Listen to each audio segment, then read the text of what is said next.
Hello everyone, how are you doing? This is MD Tech here with another quick tutorial.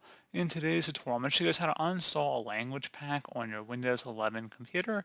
So perhaps you've installed various language packs and you might not want the old one being saved on your computer anymore. In today's tutorial, I'm going to show you guys how to remove it. And without further ado, let's go ahead and jump right into it. So all you have to do is open up the search menu and type in settings. Best match should come back with settings. Go ahead and open that up. On the left side, you want to select time and language. And then on the right side, select the language and region button. And now for the Windows display language, make sure whatever one you want to be set as your display language, make sure you're not deleting that one. So make sure that is selected.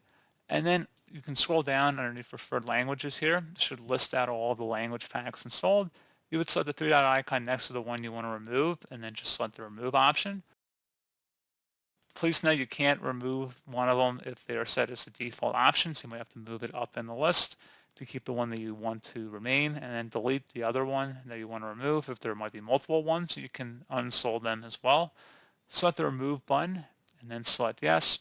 And then you will need to restart your computer, I believe, for the changes to take effect. So just go ahead and restart your device at this point.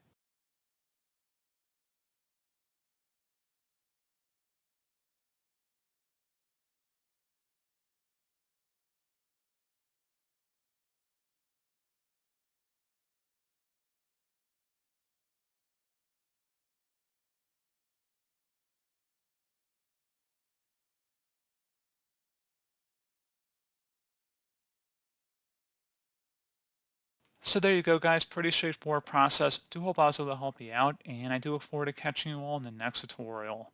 Goodbye.